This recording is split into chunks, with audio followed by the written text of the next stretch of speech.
नमस्कार दोस्तों, स्वागत है आप सभी को हमारे इस YouTube चैनल ग्रिफोस स्टडी में। तो साइंस का सीरीज चल रहा था, उसी का आज जो है नेक्स्ट वीडियो है लीनियर मोशन, रेखीय गति। तो चलिए शुरू करते हैं। लेकिन वीडियो शुरू करने से पहले जो भी हमारे चैनल पर नए आए हैं उनसे रिक्वेस्ट है कि चैनल को सब्सक्राइब करके बेल आइकॉन को दबाना न भूलें, ताकि जब भी हम नए वीडियो लाएँ तो इसकी नोटिफिकेशन जो है आपको तुरंत मिल जाए। तो चलिए शुरू करते हैं। तो सबसे पहले आज पढ़ेंगे रेखीय गति लीनियर मोशन में दूरी किसे कहते हैं। तो दूरी जो है किसी खास समय में चली गई पथ की कुल लंबाई को दूरी कहते हैं।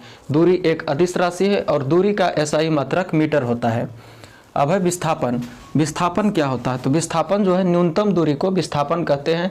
विस्थापन निकालने के लिए आपको जो है प्रारंभिक दूरी और अंतिम दूरी को सीधा मिला दिया जाता है, जिससे विस्थापन मिल जाता है। विस्थापन एक सदिश राशि है और इसका SI मात्रक भी मीटर होता है। तो चलिए देखते हैं एग्जाम्पल से। यहाँ पे आप देख सकते हैं एक फिगर है, पॉइंट A है और पॉइंट B है। तो इसमें बताना है कि कौन सा इसमें डिस्टेंस जो है दूरी है और कौन सा विस्थापन है। तो विस्थापन में क्या पढ़े हैं कि न्यूनतम दूरी को विस्थापन कहते हैं। तो न्यूनतम दूरी यहाँ से यहाँ जाने के लिए किस प्रकार से हमें न्यूनतम दूरी मिलेगा। तो सीधे अगर जो हम यहाँ से यहाँ चल जाते हैं तो ये जो है न्यूनतम दूरी, इससे कम न्यूनतम दूरी नहीं हो सकता है। तो ये जो न्यूनतम दूरी है इसी को विस्थापन होगा। A से B तक जाने के लिए इस न्यूनतम दूरी को विस्थापन कहेंगे।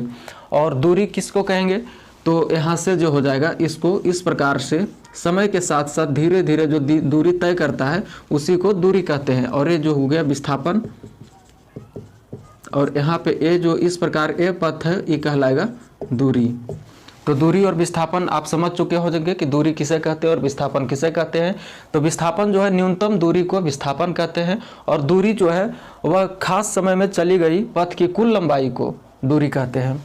दूरी और विस्थापन में एक रिलेशन होता है कि दूरी और विस्थापन, दूरी बटे विस्थापन, इसका मान जो होता है हमेशा 1 से बड़ा या फिर 1 के बराबर होता है। विस्थापन जो है पॉजिटिव, निगेटिव और जीरो तीनों हो सकता है। विस्थापन पॉजिटिव, निगेटिव, जीरो तीनों हो सकता है। और दूरी जो है हमेशा पॉजिटिव और जीरो होगा, निगेटिव में दूरी कभी नहीं होता है। तो यह ध्यान रखना है एग्जाम पॉइंट ऑफ व्यू से कि विस्थापन जो है पॉजिटिव, निगेटिव और जीरो तीनों हो सकता है, जबकि दूरी सिर्फ पॉजिटिव और जीरो हो सकता है। तो आई थिंक जो है आपको दूरी और विस्थापन में कोई दिक्कत नहीं होगा। तो यहाँ से न्यूमेरिकल प्रश्न है, कुछ दो प्रश्न है, इसको देखते हैं। ये क्वेश्चन हो गया कि दिए गए चित्र में कोई पिंड 2.1/2 चक्कर लगाता है तो दूरी और विस्थापन निकालें। यह फिगर दिया हुआ है, एक वृत्त है, इसमें त्रिज्या जो है 7 मीटर है। तो इसी का दूरी और विस्थापन निकालना है। तो विस्थापन में हम लोग क्या पढ़े थे कि न्यूनतम दूरी को विस्थापन कहते हैं। तो इस फिगर में न्यूनतम दूरी जो है कैसे तय किया जाएगा। तो A से B तक जाने के लिए मेरा सबसे जो न्यूनतम रास्ता है, न्यूनतम दूरी तय करने वाला रास्ता, वह सीधा यहाँ से यहाँ तक जाएंगे। तो यह है न्यूनतम दूरी तय करेगा। तो विस्थापन क्या हो जाएगा, रेडियस इसका 7 था तो इधर भी 7 हो जाएगा। तो विस्थापन इस फिगर का विस्थापन बराबर हो जाएगा 7 मीटर प्लस 7 मीटर, यानी कि विस्थापन हो जाएगा इसका 14 मीटर। और दूरी निकालने के लिए क्या, दूरी में हम लोग पढ़े हैं कि किसी खास समय में चली गई पथ की कुल लंबाई को दूरी कहते हैं। तो पथ की कुल लंबाई A से B तक यहाँ से हुआ 1 चक्कर, फिर यहाँ से 2 चक्कर, और कितना जाना है 2.1/2 चक्कर। तो 2 चक्कर हो गया, और फिर यहाँ से आना है A से B आधा चक्कर। तो इस प्रकार दूरी से क्या कैसे निकलेगा। तो ये फिगर जो है मेरा एक वृत्त है। तो वृत्त में क्या होगा, वृत्त का परिधि चारों ओर जो होता है इसका घेरा, उसको परिधि कहते हैं। तो वृत्त का परिधि का फॉर्मूला हो जाएगा 2πr। और चक्कर कितना है, एक चक्कर में जो है 2πr होगा। तो 2.5 चक्कर है तो यहाँ पे गुना कर देना है 2.1/2 से। तो 2 दूनी 4 और 1 5/2 से गुना कर देना है।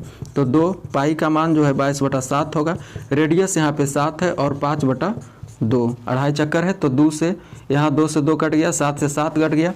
तो 22×5 कितना हो जाएगा 110, इतना मीटर जो है दूरी आ जाएगा। तो इस फिगर में आप समझ गए होंगे कि दूरी और विस्थापन कैसे निकाला जाता है। एक प्रश्न और है, यहाँ पे देख सकते हैं कि दिए गए चित्र में कोई चींटी A से B तक का सफ़र तय करती है तो दूरी और विस्थापन ज्ञात करना है। तो यहाँ जो है पॉइंट A है और यहाँ पे जो है पॉइंट B है। तो यही विस्थापन ज्ञात करना है। तो विस्थापन ज्ञात करने के लिए हम लोग क्या पढ़े थे कि न्यूनतम दूरी तय करना है, उसी को विस्थापन कहते हैं। तो न्यूनतम दूरी यहाँ से जो है न्यूनतम दूरी A से B तक जाने के लिए यहाँ सीधे अगर जो चल जाते हैं तो यही इसका न्यूनतम दूरी होगा। तो न्यूनतम दूरी तो पाइथागोरस प्रमेय से हो जाएगा, कर्ण स्क्वायर बराबर लंब स्क्वायर जोड़ आधार स्क्वायर। पाइथागोरस प्रमेय से कर्ण स्क्वायर बराबर लंब स्क्वायर जोड़ आधार स्क्वायर। तो कितना हो जाएगा, इधर चला गया, इधर स्क्वायर हटेगा तो इधर रूट में लंब स्क्वायर 4 के स्क्वायर और बेस जो है 3 के स्क्वायर, 4 चक 16 9 25 रूट अंडर 25 में हो जाएगा। तो h बराबर 5 हो जाएगा, तो ये हो जाएगा 5 मीटर। और इधर भी है 4 3, तो ये भी हो जाएगा 5 मीटर। इस प्रकार जो है विस्थापन हो जाएगा, न्यूनतम दूरी 5 और 5 10 मीटर जो हो जाएगा, इसका विस्थापन हो जाएगा। और दूरी निकालने के लिए दूरी जो है क्या है कि तय की गई कुल लंबाई को दूरी कहते हैं। तो 4 और 3 7, यहाँ से यहाँ तक आया 4 मीटर, फिर यहाँ से यहाँ तक आया 3 मीटर, फिर यहाँ से यहाँ तक आया 4 मीटर, और फिर यहाँ से यहाँ तक आया तो 3 मीटर। इस प्रकार जो हो गया 4 + 3 + 4 + 3, तो 4 3 7 3 10 और 4 जो हो जाएगा 14 मीटर। इस प्रकार जो है विस्थापन इसका 10 मीटर हो जाएगा और दूरी इसका 14 मीटर हो जाएगा। अब हम लोग पढ़ेंगे चाल, स्पीड किसे कहते हैं। तो किसी वस्तु द्वारा एकांक समय अंतराल में तय की गई दूरी को चाल कहते हैं। और वेग क्या किसे कहते हैं, तो किसी वस्तु द्वारा एकांक समय अंतराल में तय की गई विस्थापन को वेग कहते हैं। तो चाल और वेग में बहुत थोड़ा सा का अंतर है, यहाँ पे आपको ध्यान देना है कि चाल जो है किसी वस्तु द्वारा एकांक समय में तय की गई दूरी को चाल कहते हैं, और वेग किसे कहते हैं, तो किसी वस्तु द्वारा एकांक समय अंतराल में तय की गई विस्थापन को वेग कहते हैं। विस्थापन होगा तो उसे वेग कहेंगे और दूरी होगा तो उसे चाल कहेंगे। तो चाल क्या था, अदिश राशि था, तो यहाँ पे वेग क्या दूरी था, अदिश राशि। इसी प्रकार जो है चाल भी आपका अदिश राशि होगा, और विस्थापन आपका सदिश राशि था, तो वेग भी सदिश राशि है। इसका चाल का SI यूनिट जो है मीटर पर सेकेंड होगा, तो डायमेंशन हो जाएगा LT-1। इसको इस प्रकार से आप लिख सकते हैं। लिखने का सही तरीका इस प्रकार है कि जो भी डाटा आपका अनुपस्थित हो, जैसे इसमें m नहीं है तो m पर पावर 0 दे दिया जाएगा, बाकी LT-1 आप लिख सकते हैं। तो ये लिखने का सही तरीका हुआ इस प्रकार से। तो चाल एक अदिश राशि है, स्केलर क्वांटिटी इंग्लिश में उसे कहते हैं, और वेग जो है वेग सदिश राशि है, SI यूनिट इसका भी मीटर पर सेकेंड होता है, डायमेंशन इसका भी m0 LT पर पावर -1 होता है। चाल का फॉर्मूला होता है दूरी बटा समय, इसको आप निकाल सकते हैं इस प्रकार से। SI यूनिट, तो दूरी का SI यूनिट जो होता है मीटर होता है और समय का सेकेंड होता है, इस प्रकार से मीटर पर सेकेंड चाल का SI मात्रक हो गया। उसी प्रकार डायमेंशन जो है, तो मीटर का डायमेंशन L होता है, समय का T होता है, तो समय पे -1 है तो T पर पावर -1 दे देंगे। इस प्रकार जो है डायमेंशन बन जाएगा। तो यहाँ पे चाल और वेग दोनों का जो है यहाँ पे डायमेंशन और यूनिट सेम है, मीटर पर सेकेंड, और डायमेंशन LT-1। अब हम लोग पढ़ेंगे त्वरण, एक्सीलरेशन। तो त्वरण किसे कहते हैं, तो किसी गतिशील वस्तु के वेग में परिवर्तन की दर को ही त्वरण कहते हैं। तो वेग में परिवर्तन कब होगा, तो वेग में परिवर्तन होगा जब अंतिम वेग माइनस प्रारंभिक वेग करेंगे, तो कितना परिवर्तन हुआ वो पता चल जाएगा, बटे समय करेंगे। इस प्रकार से जो है त्वरण निकल जाएगा।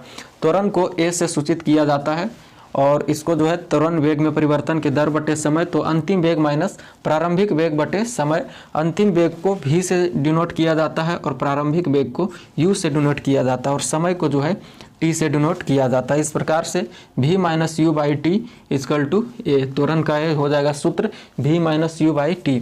त्वरण जो है एक सदिश राशि है, इसे याद जरूर रखना है। एग्जाम पॉइंट ऑफ व्यू से पूछ देता है कि त्वरण कौन सी राशि है, वेग कौन सा राशि है, चाल कौन सा राशि है, तो याद रखना है त्वरण जो है सदिश राशि है, वेग भी सदिश राशि है, विस्थापन भी आपका सदिश राशि था, चाल अदिश राशि है, और दूरी जो था आपका अदिश राशि था। त्वरण का SI यूनिट हो जाएगा, तो वेग में परिवर्तन है, तो वेग में परिवर्तन का वेग का SI मात्रक क्या था, मीटर पर सेकेंड बटे समय का सेकेंड। तो इस प्रकार से हो जाएगा मीटर प्रति सेकेंड स्क्वायर, मीटर प्रति सेकेंड स्क्वायर। और इसको इस प्रकार से भी लिख सकते हैं, मीटर S पर पावर -2, ये भी इस प्रकार से भी आप लिख सकते हैं, इस प्रकार से भी लिख सकते हैं। डायमेंशन निकालने की बात है, तो मीटर का जो है डायमेंशन क्या होता है L, और समय का T पर समय पे -2 है, तो यहाँ पर भी -2 दे देंगे। इस प्रकार जो है डायमेंशन लिखा गया। लेकिन बार बार आपको बता रहे हैं लिखने का सही तरीका, जो अनुपस्थित है उस पे पावर 0 दे देना है, बाकी LT-2 ये जो है लिखने का सही तरीका होता है डायमेंशन का। तो डायमेंशन का जो है यहाँ पे त्वरण का डायमेंशन L2-2 हो जाएगा। अब नोट में कुछ ध्यान रखना है आपको, त्वरण जो है ऋणात्मक में कभी कभी चल जाता है, तो कब जो है त्वरण ऋणात्मक में जाता है और यदि ऋणात्मक में चला जाए तो उसे क्या कहा जाता है। तो त्वरण जब ऋणात्मक में चला जाता है तो उसे मंदन कहते हैं, और मंदन के साथ जो है निगेटिव साइन का प्रयोग नहीं किया जाता है। ये आपको न्यूमेरिकल बनाने के समय ये यूज होगा, तो वहाँ न्यूमेरिकल जब बनाएंगे तब वहाँ पे आपको इसको क्लियर कर देंगे। अब है कब जो है किस कंडीशन में त्वरण ऋणात्मक चला जाता है। तो वस्तु का वेग जो है समय के साथ घट रहा है, अर्थात प्रारंभिक वेग जो है अंतिम वेग से अधिक हो जाए, तब जो है त्वरण ऋणात्मक होता है। यहाँ पे चाल बटे वेग का जो मान होता है हमेशा 1 से बड़ा और 1 के बराबर होता है। इसको ध्यान रखना है कि चाल बटे वेग का मान हमेशा 1 से बड़ा और 1 के बराबर होता है। औसत त्वरण जो है पॉजिटिव और नेगेटिव हो सकता है। यह वेग परिवर्तन के चिन्ह पे डिपेंड करता है। यह दिए गए समय अंतराल में वस्तु का वेग परिवर्तन शून्य हो तो त्वरण भी शून्य होगा। यह आपको क्लियर यह न्यूमेरिकल में हो जाएगा कि कब जो है किस प्रकार जो त्वरण है नेगेटिव आता है और कब जो है यह त्वरण शून्य हो सकता है। तो चलिए देख लेते हैं। यदि कोई कार 72 किलोमीटर प्रति घंटा की रफ्तार से चल रहा है और 5 सेकंड के बाद उस पर ब्रेक लगाया जाए तो आरोपित मंदन क्या होगा।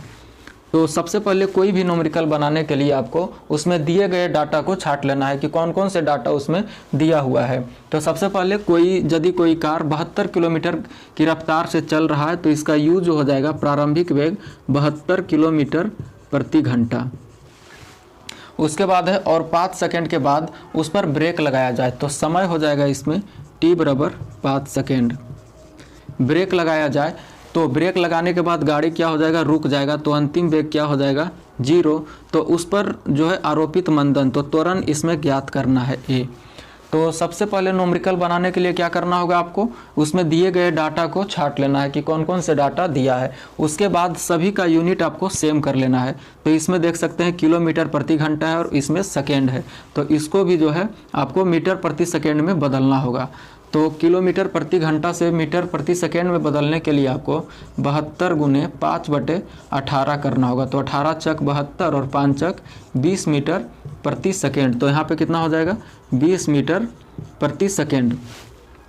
किलोमीटर प्रति घंटा से जो है मीटर प्रति सेकेंड में बदलने के लिए और मीटर प्रति सेकेंड से किलोमीटर प्रति घंटा में बदलने के लिए आपको बस याद रखना है किलोमीटर प्रति घंटा से जो है मीटर प्रति सेकेंड में बदलने के लिए 5/18 से गुना करना है और मीटर प्रति सेकेंड से किलोमीटर प्रति घंटा में बदलने के लिए आपको 18/5 से गुना करना है। याद रखने के लिए आपको छोटा सा ट्रिक है, किलोमीटर बड़ा है और मीटर छोटा है, तो जो छोटा रहे छोटा है मीटर, तो इसमें कौन छोटा है 5 छोटा है 18 बड़ा है।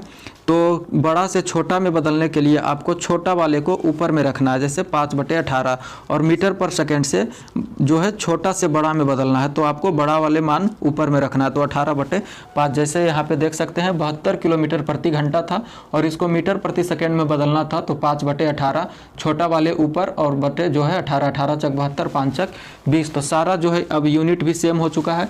तो अब तीसरा क्या करना है, तीसरा में कि आपको समीकरण दिए गए समीकरण से आपको यहाँ पे फार्मूला सेलेक्ट करना है कि कौन सा फार्मूला इसमें लगेगा। तो यहाँ पे त्वरण निकालना है तो a बराबर v minus you by T लिख देना है। इसमें ये फार्मूला लग जाएगा v minus you by T. तो अंतिम वेग यहाँ पे 0, प्रारंभिक वेग जो है 20 मीटर पर सेकेंड और समय 5। इस प्रकार से जो है -20/5 हो जाएगा, -4 कट जाएगा, 5 चक 20 तो -4 हो जाएगा। -4 त्वरण है तो मीटर प्रति सेकेंड स्क्वायर।